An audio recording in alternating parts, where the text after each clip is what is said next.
Hello, my beautiful souls. Welcome sa ating tarot reading session. So, keep in mind, general reading po ito. Maaaring mag-resonate, maaaring hindi.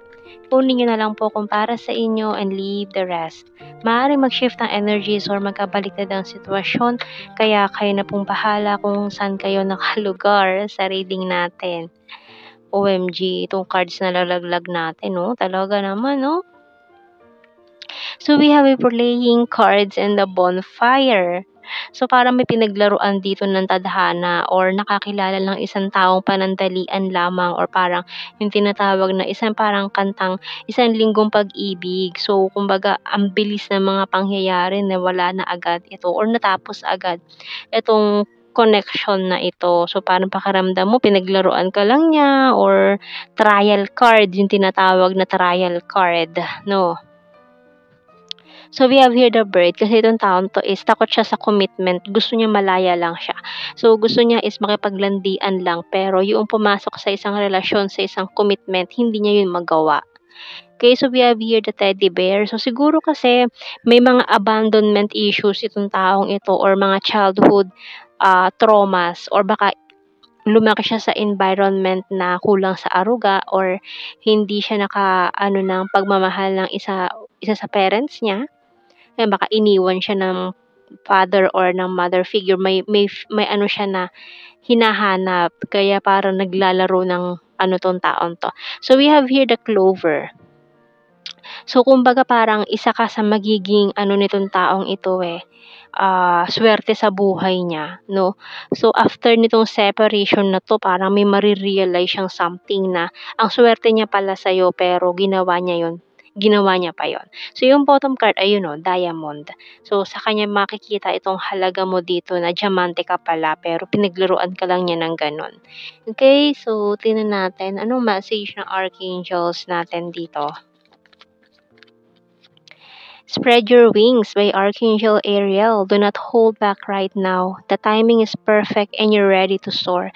So ito, para kasi na-deprive yung iyong dati dahil dito sa taong ito, may mga opportunities ka siguro na nabitawan or hindi mo nakuha dahil mas naging priority mo siya. And then, ang nangyari is ganito, panandalian lang pala yung magiging relationship ninyo. Pero ngayon, may mga opportunities pa rin na darating. So, maswerte ka pa rin na may mga darating pa ring opportunities kahit ganito yung nangyari, no? So, tingnan pa natin sa ating tarot cards. So, we have here 3 of Wands. So, parang may nagpaplano na lumayo, magpakalayo-layo or mag-abroad para lang makalimot dito sa mga nangyaring ito. We have here the 7 of Pentacles. So, may hinihintay ka na nga na parang mga sa mga papeles na siguro ito. And the 6 of Swords. So, gusto mo na talaga mag-move on. Kalimutan na lang ang mga nangyari. And the 7 of Wands. Ngayon, parang hindi ka pa ready harapin siya kasi parang hahabol to sa'yo eh. Kumbaga yung mga lagi nangyayari sa mga palabas sa TV, sa telenovela na may naghahabulan sa airport. 'Di ba? Yung mga gano'ng bagay. So, we have the Queen of Cups and the Ten of Cups. Pero pagbalik mo balang araw daw ay kung hindi ka niya maabutan or hindi niya mapigilan yung pag-alis mo, pagbalik mo parang may pinaplano pa 'to. So, we have the Six of Wands. So, talagang sa ngayon focus ka na lang muna sa sarili, sa goals. And yung last card natin, Knight of Wands. So, kasi parang hinintay mo naman siya eh. Parang naghintay ka na bumalik siya or magbago siya pero ang tagal na lumipas ang panahon pero parang wala nangyari kaya nagdesisyon ka na mag-move on na. And then after nun, tsaka naman maghahabol tong taong ito. Nung naisip mo mag-move on na, kalimutan na or i-stop na yung paghihintay sa taong to, saka naman siya maghahabol ngayon. So, we have here the Ace of Pentacles. Ayan. So, tingnan natin. Kasi ito ay parang gusto niya na ayusin yung buhay niya. Kasi lumaki siya sa parang wala yung patutunguhan, ganun. sakit ng ulo. Pero ngayon parang gusto niya ng ayusin yung sarili niya. Kasi sa'yo niya nakita yung parang kalinga na hinahanap niya eh. Yung pagmamahal na hinahanap niya na hindi niya mahanap or hindi niya naramdaman sa buong buhay niya. So, giving up. So, parang nag-give up ka na sa sitwasyon.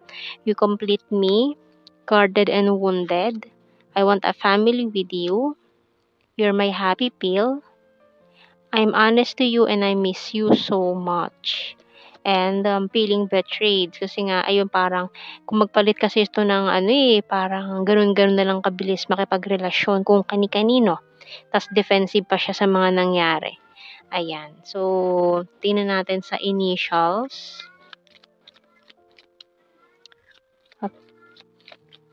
Nag-hysterical na yung pusa ako sa labas.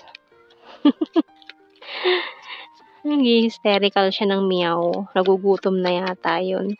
So, we have here, wow, HAT, hot. Nag-hysterical na kawawa naman. Naririnig niyo ba yung wow niya? Wow, wow. We have S. Enye, pero kakakain lang naman nila kani-kanina.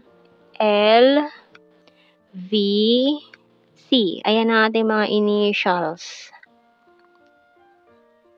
And tingnan natin.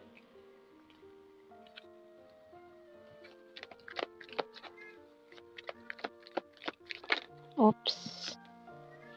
I knew exactly what I was doing. Oh, 'di ba? Ang taray niya dun sa salitang 'yun, Alam ko yung ginagawa ko, 'wag mo akong pakialaman, parang gano'n. Parang ano, spoiled brat ang dating, eh. Pero ngayon para siyang maamong tupa na nami-miss ka. I replay our conversations over and over. I want to be more than friends.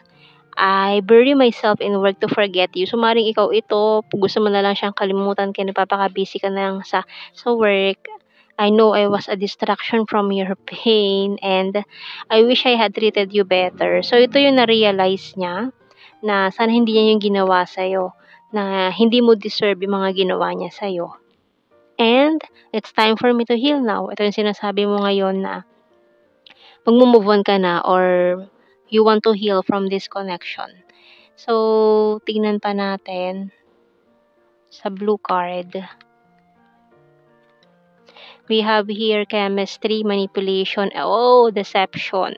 Talaga lang Kasi ganito siya eh. Ayan, manipulative, deceptive, pero ngayon parang nagbago yung ihip ng hangin, bigla nagbago siya.